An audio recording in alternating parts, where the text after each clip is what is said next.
नमस्कार प्यारे साथियों। राइज अप क्लासेस के इस डिजिटल मंच पर आप सभी का पुनः स्वागत और अभिनंदन। पीवाईक्यूज की उसी श्रृंखला को हम आगे बढ़ाते हुए आज एक छोटा सा प्रकरण है, अनिकार शब्द।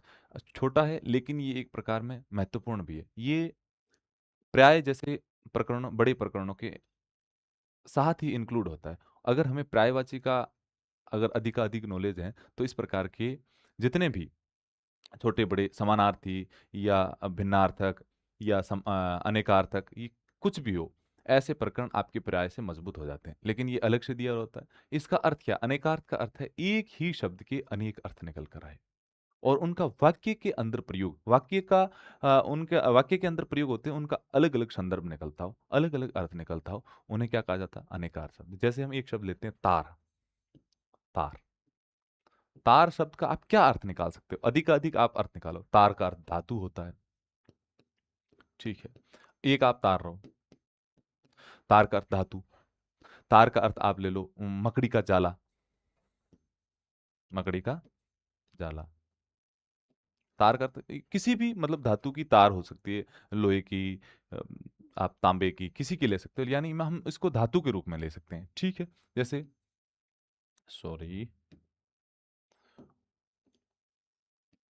मकड़ी का जाला, उसे भी हम तार कहते हैं। अन्य इसके अधिकतम अपन जैसे तार है, अंक है, इनके अलग-अलग अर्थ होते हैं। उनको उस वाक्य के अंतर्गत प्रयोग करने से ही हमें इसके बारे में पता चलता है कि हम इसे क्या कह सकते हैं। मतलब एक बार जैसे तार को हम धातु के रूप में ले सकते हैं, तार को हम संदेश के रूप में ले सकते हैं,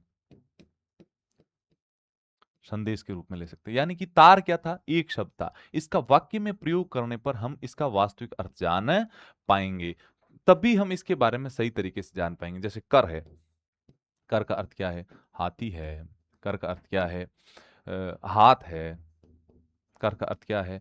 आप इनके जितने अर्थ निकालने चाहो उतना, टेक्स्ट है, आप सूंड है, ये सब क्या है? ये एक प्रकार से किरण है, कुछ भी किरण है। बहुत सारी चीज़ें एक ही जैसे अंक शब्द है। अंक, अंक का अर्थ क्या होता है? अंक का अर्थ गोद होता है, एक संख्या होती है। आप जितना इनके अर्थ निकालना चाहो उतने निकाल सकते हो। इसलिए ये क्या है? अनेकार्थी। लेकिन जब इनका वाक्य के अंदर प्रयोग किया जाता है, वाक्य के अंदर इनका विस्तारित रूप से एक संदर्भित प्रयोग होता है, तब ये अपना अर्थ देते हैं। क्या देते हैं? अपना अर्थ देते हैं। जैसे कनक है, उसका सोना हो जाता है, धतूरा हो जाता है। आप जितना निकालना चाहो, गेहूँ हो जाता है। हम कनक गेहूँ को भी कहते हैं। उसका प्रयोग हम किस हिसाब से करते हैं, उसी हिसाब से है। जैसे अंग है, वो किसी का हिस्सा, भेद, शरीर, यानी अंग हम उसे भी शरीर के अंगों को भी कहते हैं। तो आप उसको किसी के एंगल से भी रख सकते हैं। तो ये क्या है, इसी दृष्टिकोण से महत्वपूर्ण है कि एक शब्द के आपको अधिकतम कितने अर्थ आते हैं। अनेकार्थी उसी का द्योतक है। आपको बस उसका अर्थ आना चाहिए और वाक्य के अंदर प्रयोग आना चाहिए, तब आप आसानी से इस प्रकार का प्रकरण कर सकते हो। पर्यायवाची हम ठीक तरीके से कर सकते हैं, लेकिन इसके लिए हमें पूरे शब्दों का अर्थ पता होना ज़रूरी है। क्या? ज़रूरी है, ठीक है। ये आपके कोई काम का नहीं है, ये तो सिर्फ़ केवल समझाने के लिए था। आप समझ गए होंगे कि क्या मामला होता है इसके अंतर्गत, ठीक है? चलो आगे बढ़ते हैं। हाँ, पतंग का अर्थ चिड़िया, धनुष, सूर्य और सलब। अगर इस पतंग का हम अर्थ के रूप में लें तो कहीं किसी भी संदर्भ के अंदर पर्याय में देखें, वाक्य के संदर्भ में देखें, कहीं भी इसका अर्थ चिड़िया का अर्थ पतंग नहीं मिलता। धनुष का पतंग होता है, सूर्य का होता है और शलभ का होता है। इसलिए विकल्प नंबर 1 इसका ठीक उत्तर नहीं है। चलिए अगला नेक्स्ट, निम्नलिखित में से कौन सा विकल्प अनेकार्थ शब्दों के अर्थ की दृष्टिकोण से सही नहीं है? ठीक है। धारणा, धारणा का अर्थ समझ होता है, अवधारणा कह सकते हैं उसको, बुद्धि होता है, विचार होता है, ये सब कुछ होता है। ये तो हमें पता है। तो इसलिए हमें किसी भी प्रकार का कोई चिंता नहीं करनी है कि विकल्प नंबर 1 है कि नहीं है। ये तो हमारा उत्तर है नहीं और बेमेल भी नहीं है। ठीक है। भेद का हम रहस्य, प्रकट, भिन्नता, भेद का हम जितना चाहें अलग-अलग तरीके से ले सकते हैं। भेद का अर्थ रहस्य होता है, भेद का अर्थ प्रकार भी होता है, भेद का अर्थ भिन्नता भी होता है और इसके और भी अर्थ होते हैं। अब हम इनका जिस उद्देश्य के साथ में वाक्य का प्रयोग करते हैं, वह उद्देश्य उस वाक्य में संदर्भित होता है। इसलिए विकल्प नंबर 2 भी ठीक है, कहीं कोई चिंता की बात नहीं है। प्रसाद, प्रसाद का अर्थ कृपा नहीं होता, प्रसाद का अर्थ महल होता है, अवमर्श नहीं, अवमर्श भी नहीं होता, अनुग्रह भी नहीं, बिल्कुल नहीं होता। ये अपने आप में किसी अलग-अलग, क्योंकि इनका संदर्भ अलग तरीके से होता है, हम एक जगह इसको फिट नहीं कर सकते कि ये उसका अनेकार्थ है। इसलिए ये इसके अंतर्गत नहीं आएगा। नहीं आएगा मतलब नहीं आएगा। प्रसाद का अर्थ महल होता है।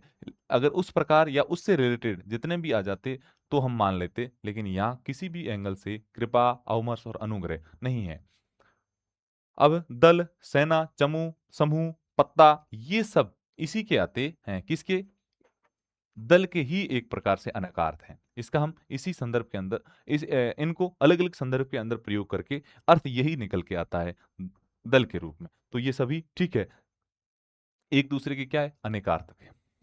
एक दूसरे के नहीं, दल के अनेकार्थक है। एक दूसरे के तो पर्याय होते हैं। इसलिए विकल्प नंबर 3 ठीक नहीं है। निम्नलिखित में से किस विकल्प में अक्ष का अर्थ नहीं है? ये स्कूल व्याख्याता में पूछा गया सवाल है। 27/6/25 के अंतर्गत, यानी पिछली भर्ती में, अभी जो हुई 26 वाली नहीं, 2025 वाली में। मोक्ष, आत्मा, गुरुड़ और सांप। आप एक प्रकार से देखें तो जो चीज इस हिसाब से घूमती हुई आती है, यानी कि बार बार आती जाती रहती है, उसे क्या कहा जाता है? अक्ष के रूप में देखा जाता है। तो यहाँ आप देखो, आत्मा, बिल्कुल आत्मा मरती नहीं है, अजर अमर है, वो अपने अपने अलग अलग रूपों के अंतर्गत चलती रहती है। गुरुड़ भी इसी प्रकार के एक प्रकार से आप इसी के रूप को, चलायमान रूप को ही प्रतिपादित करता है, और सांप भी इसी प्रकार की आकृति के रूप में आता है। हम इसको इसी रूप में लिखते हैं, मानते हैं, तब एक प्रकार से अक्ष का अर्थ प्रतिपादित हो जाता है। लेकिन मोक्ष का अर्थ ये नहीं है। मोक्ष का अर्थ है संपूर्ण रूप से देह का अवसान और उस आत्मा की मोक्ष प्राप्ति हो जाना, फिर वो आत्मा बार बार आएगी जाएगी नहीं। इसलिए विकल्प नंबर 1 इसके अनुसार ठीक है, नहीं बैठ रहा है। विकल्प नंबर 1 हमारा इस प्रश्न का उत्तर हो जाएगा। ये अक्ष का किसी तरीके से संगत रूप नहीं देता। निम्नलिखित में से किस विकल्प में अक्षर अक्षर का अर्थ नहीं है? किस विकल्प में अक्षर का अर्थ नहीं है? चलो, अक्षर का अर्थ तपस्या है, मोक्ष है, रुद्राक्ष है, जल है। अक्षर जिसका कभी क्षर ना हो, जिसका कभी नाश ना हो, इस प्रकार के शब्दों के लिए इस्तेमाल किया जाता है। वर्णों का समूह, वर्ण, ये सब होता है। लेकिन तपस्या बिल्कुल है। मोक्ष अब भी हम देख के आए हैं, जिसका कभी, तो यहाँ क्या होगा? नहीं होगा। विकल्प नंबर 2 इसका क्या अर्थ नहीं होगा? अक्षर का अर्थ नहीं होगा। तपस्या होगा, रुद्राक्ष होगा, जल होगा, लेकिन विकल्प नंबर 2 इसका सही उत्तर नहीं है। हम पिछले ही प्रश्न में इसको देख के आए हैं या पढ़ के आए हैं। निम्नलिखित में से अंक के अर्थबोधक हैं। अंक का अलग-अलग अर्थ हो सकता है। नाटक का एक खंड, चलो यहां तक ठीक है। समीप बिल्कुल नहीं है। पंक्ति, गणित ये नहीं, बिल्कुल नहीं है। पार्श्व, आकृति ये भी बिल्कुल नहीं है। आकृति का विग्रह या इस प्रकार के अर्थ आ सकते हैं, लेकिन अंक नहीं है। गोद बिल्कुल है। धब्बा बिल्कुल है। अंक को हम अलग-अलग शब्दों के अंतर्गत इस्तेमाल कर सकते हैं। अलग-अलग यानी अनेकार्थों में इस्तेमाल कर सकते हैं। गोद, धब्बा। तो यहाँ विकल्प नंबर 4 इसका सही और सटीक उत्तर है। 1, 2 और 3 बिल्कुल ठीक नहीं है, क्योंकि ये संपूर्णतः अंक के अर्थबोधक नहीं है। चलो आगे देखते हैं अपन। निम्नलिखित में से किस विकल्प में अंबर का अर्थ नहीं है? अंबर का अर्थ आकाश बिल्कुल होता है, केसर बिल्कुल होता है, वस्त्र ठीक बात है, वस्त्र भी अंबर का अर्थ होता है, और पवन भी अंबर का अर्थ देता है। इसलिए अब हम देखते हैं किसमें आकाश अंबर का अर्थ है, वस्त्र अंबर का अर्थ है, और केशर अंबर का अर्थ है, लेकिन पवन इसका सही और सटीक अर्थ नहीं है। इसलिए विकल्प नंबर 4 इसका एक प्रकार से विकल्प नंबर 4 इसका सही और सटीक अर्थ होगा। चलिए अगला प्रश्न देखते हैं। अनेकार्थी अज का अर्थ नहीं है। अज भगवान राम के सॉरी भगवान राम के पूर्वजों के अंतर्गत एक महान राजा हुआ करते थे। अज ठीक है। उसी के आगे अज का विष्णु, शिव, मेढा बिल्कुल होता है। अज, विष्णु, शिव, मेढा इस प्रकार के समस्त पदों का द्योतक है, लेकिन घोड़े का नहीं है। अगर जानवरों के दृष्टिकोण से देखें तो अज बकरे के रूप में इस्तेमाल होता है। किसके रूप में? बकरे के रूप में इस्तेमाल होता है, लेकिन घोड़े के रूप में बिल्कुल नहीं। बकरा अज होता है, घोड़ा नहीं। इसलिए विकल्प नंबर 4 इसका ठीक उत्तर नहीं है, अनुचित है। चलो आगे देखते हैं। द्विज का अर्थ नहीं, द्विज का अर्थ होता है 2 बार। द्विज का अर्थ क्या होता है? 2 बार। तो अब हमें ये देखना है कि द्विज द्विज का कौन-सा 2 बार के अर्थ के अंतर्गत आने वाला नहीं है। जैसे ब्राह्मण, ब्राह्मण को हमेशा द्विज कहते हैं। क्यों कहते हैं? ब्राह्मण को द्विज इसलिए कहते हैं, एक तो जब उनका जन्म होता है और सबका होता है उसी और दूसरा जब वो जनेऊ धारण करते हैं, एक नए रूप के अंतर्गत आते हैं, वो एक एक अलग यूँ समझो कि एक अ जनेऊ धारण करके समाज कल्याण के तौर पे या एक प्रकार से अपनी जितनी भी शिक्षा दीक्षा है वो किसी अन्य को उस तरीके से समझाने के लिए ब्राह्मण के रूप में लेते हैं तो वो अपने आप में दो रूप दो जीवन जीते हैं। पहला जनेऊ धारण करने से पहले और दूसरा जनेऊ धारण करने के बाद। ठीक है। अगला पक्षी, पक्षी बिल्कुल द्विज है क्योंकि ये एक प्रकार से द्विज का अर्थ अंडज भी होता है। क्या होता है? अंडज भी होता है। द्विज का अर्थ अंडज भी होता है। इसलिए पक्षी पक्षी जैसे अपना जन्म 2 बार लेता है। एक बार अपनी माँ की कोख से निकलता है, दूसरा अंडा जब परिपक्व हो जाता है 12 के तब अलग जन्म लेता है, यानी कि 2 बार जन्म लेता है इसलिए यहाँ भी 2 है। ठीक है? हाथी 2 बार नहीं, एक ही बार जन्म लेता है, यहाँ द्विज का कोई द्योतक नहीं है। दाँत एक बार गिरकर दूसरी बार वापस आते हैं, इसलिए ये किसके अंतर्गत जाएँगे? द्विज में क्योंकि दाँत 2 बार आते हैं। ठीक है? तो विकल्प नंबर 3 इसका उत्तर नहीं होगा और बाकी 1, 2, 4 द्विज क्यों है? ब्राह्मण एक बार जब जन्म लेते हैं, दूसरी बार जो जनेऊ धारण करते हैं, उसलिए और पक्षी एक बार माँ की कोख से निकलते हैं यानी कि 2 बार, एक बार अंडे से और एक बार कोख से निकलते हैं यानी कि 2 बार जन्म होता है और द्विज या दाँत द्विज के अर्थ में दाँत क्यों है? क्योंकि एक बार जो दुधमुहे दाँत होते हैं, वो फिर गिर के नए दाँत आते हैं, यानी कि दाँत 2 बार आते हैं, इसलिए इसे भी द्विज कहा जाता है। चलिए, मोर और साँप बादल निम्न में से किसके अर्थ हैं? पतंग, सारंग, तुरंग, अनंग नहीं। यहाँ मोर, साँप, बादल जैसे हमने वो एक प्रचलित जो सारंग ले सारंग चालियो सारंग फूकियो आए, उसमें सारंग के अनेक अर्थ आते हैं, अनेक अर्थों के जो वस्त्र के रूप में आता है बादल के रूप में आता है, मोर के रूप में आता है, घड़े के रूप में आता है, तो अलग-अलग अर्थ आ जाते हैं वहाँ। इसलिए यहाँ मोर, साँप और बादल का जो अनेकार्थ शब्द है, वो है सारंग। क्या है? सारंग। और जब ये अर्थ क्या तभी हमें पता चलेगा जब हम इसे वाक्य में प्रयोग करेंगे, तब हमें भी अपना वास्तविक अर्थ देगा। चलो, अगला प्रश्न। विभूति शब्द का अर्थ है। विभूति शब्द का अर्थ है अभ्युदय, एक प्रकार की आत्म प्रेरणा, दिव्य शक्ति, ऐसे विभूति का अर्थ निकलता है। या नहीं देखना है तो अभ्युदय बिल्कुल ठीक है, अभिप्रेरणा कुछ करने के लिए प्रेरित करता है, बिल्कुल ठीक है और लक्ष्मी बिल्कुल तीनों का अर्थ सही है और ये एक दूसरे से संबंधित है। लेकिन आभूषण इन तीनों से अलग भी है और विभूति का कहीं प्रकार से कोई आभूषण इसका अर्थ नहीं मिलता। निम्नलिखित में से चंद्रमा, ये भी 25 में पूछा गया सवाल है, 13/7/2025 में पूछा गया सवाल है।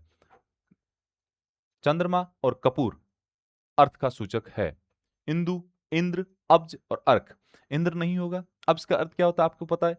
बादल में अपने अब्ज का अर्थ होता है, अब का अर्थ होता है जल और जय यानी जन्म लेने वाला कमल।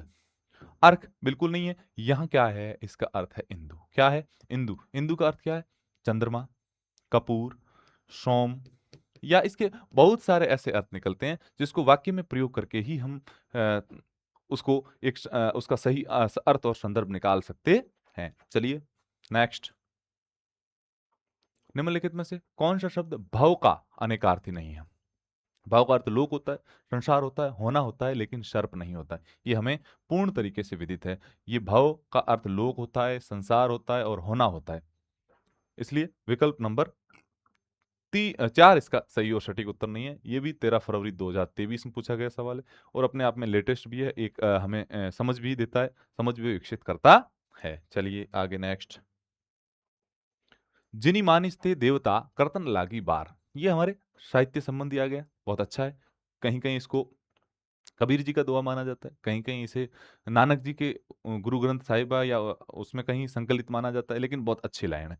जिने मानिसी ते देवता कर्तन लागी बार, गुरु के संदर्भ में कहा गया है। किसके? गुरु के संदर्भ में कहा गया है कि उन्होंने मनुष्य को देवता के समान अच्छे गुण देके, सुगुण देके बना दिया और कर्तन लागी बार और कुछ भी समय, कुछ भी एक प्रकार से विलंब नहीं किया उन्होंने, देरी नहीं की, बिना देरी के क्या कर दिया? मनुष्य को देवता के समान ठहरा दिया या बना दिया। किसने? गुरु। ये सब किस कृपा से हुआ? गुरु कृपा से ही संभव हो सका। किससे?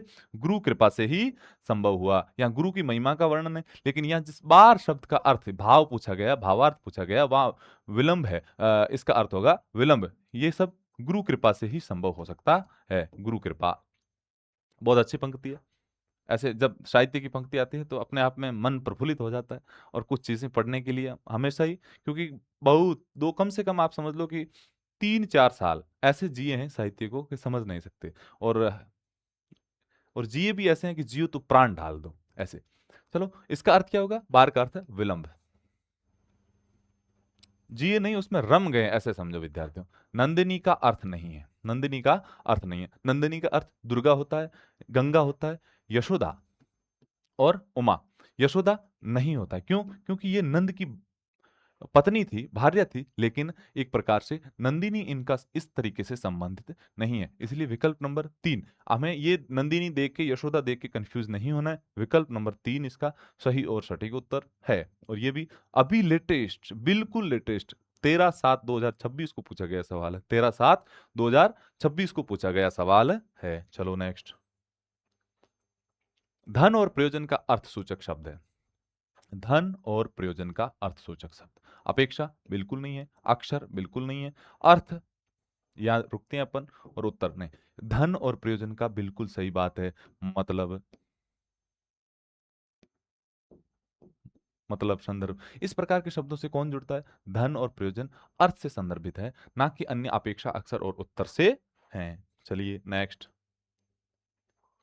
निम्नलिखित में से विग्रह शब्द का अर्थ है, वो पिछला जो सवाल था वो भी 13 फरवरी 2023 को पूछा गया। अब है ये 22 का सवाल है, यानी हमने 22 से 26 तक संपूर्ण सवालों को संकलित किया है। 22 से 26 तक जो महत्वपूर्ण है वो सभी इसके अंतर्गत समाहित है। अब विक्रय शब्द का अर्थ नहीं है। कलह बिल्कुल है, शरीर बिल्कुल है, विस्तार और विचार, विचार पे हम रुकेंगे।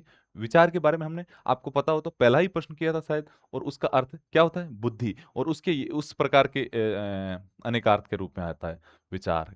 ठीक है। विस्तार बिल्कुल ठीक है। विग्रह का अर्थ मूर्ति होता है, विग्रह का अर्थ आत्मा होता है। इस प्रकार के बहुत से शब्दों को जिसमें हम एक प्रकार से वाक्य में इस्तेमाल करके ही उसके अनेक अर्थ ज्ञात कर सकते हैं।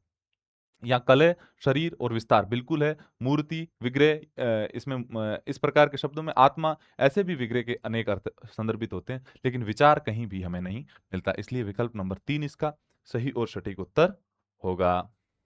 निम्नलिखित में से अनेकार्थ शब्द की दृष्टि से बेमेल है। कल, मशीन, चैन। रुकिए, आगे बढ़ते हैं अपन। अपन को बेमेल चाहिए, और कल में मशीन और चैन बिल्कुल ठीक है। अंबर, आकाश और वस्त्र, ये भी बिल्कुल ठीक है। कलम, लेखनी और आम। लेखनी होता है लेकिन आम नहीं होता।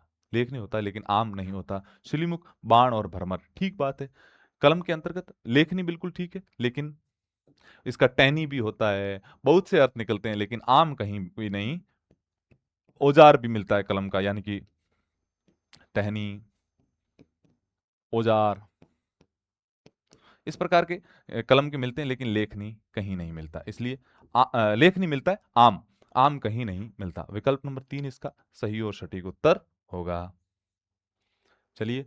ढक रहे थे उसका वपु, कांत बन रहा था वह, कोमल वरम वपु। ये किसका है? ये आप जयशंकर प्रसाद की कामायनी का, और वो भी सरदा सरक से उठाई गई लाइन है। और कब, ये कब की बात कर रहे हैं? अगर आपने सरदा सरक पढ़ा है तो आपको आसानी से पता होगा। जब भी हमें कभी मौका मिलेगा कि हम उस सरदा सरक को वाचन करें, आपके समक्ष जो भी हिंदी के विद्यार्थी है, हिंदी के अंतर्गत ही साहित्य के विद्यार्थी जो ग्रेड फर्स्ट और सेकंड के हैं, वो इस प्रकार के सरदा सरक से गुजरे हुए हैं, उन्हें पता है कब क्या हिमालय की घटना वगैरह संपूर्ण किससे प्रभावित थी, कैसे थी, क्या थी। बहुत एक प्रकार से मजा आता है इस प्रकार की चीजों को पढ़ने में, क्योंकि ये वास्तविक तौर में साहित्य को जिया जाता है। साहित्य को जीना ही अपने आप में साहित्य तैयार करवा देता है। हम अगर उसमें इस तरीके से घुल मिल जाएं कि पता ही नहीं चले, तब जाके ये चीजें पता चल रही है। तो यहाँ जो वपु आया है वो किसके अर्थ में आया है? यहाँ जो वपु आया वो देह, शरीर के अर्थ के अंतर्गत आया, ना कि कान, ना वस्त्र, और ना ही मस्तिष्क। चलिए। तो ये एक छोटा सेशन था, पर्यायवाची के संदर्भ में ही था। हमने पर्यायवाची अच्छे से पढ़ा है, डीप से पढ़ा है और तरीके से पढ़ा है। और उसी से रिलेटेड करके ये प्रकरण था, पीछे छूट रहा था, तो मैंने कहा इसको ले लिया जाए। क्योंकि आपका एसआई का एग्ज़ाम है और एसआई के एग्ज़ाम को मद्देनज़र रखते हुए जितने भी प्रकरण छोटे-बड़े हैं, सबको किया जा रहा है। और जल्दी हम विराम चिन्ह हैं और जितने भी महत्वपूर्ण हैं, पारिभाषिक शब्दावली है, उन सबको लेकर आपके समक्ष आएँगे। एक वर्ण विचार है, जो महत्वपूर्ण टॉपिक है, तद्भव तत्सम है, उनको जल्दी पूरा करेंगे अपन। तो आप सभी जुड़े रहिए और आराम से इन पूरी क्लासों को देखिए और कमेंट मैं इसलिए हमेशा कहता हूँ कमेंट मेरे पास आता हुआ आपका एक सीधा सिग्नल है कि उसको मैं समझ सकता हूँ कि क्या मामला है। इसलिए कहता हूँ कि जो कुछ भी हो आप कमेंट ज़रूर कर दीजिएगा। तो चलिए विद्यार्थियों, आप सब हमेशा मस्त तरीके से पढ़ते हुए जुड़े रहिए, मस्त रहिए और हँसते हुए पढ़ते रहिए।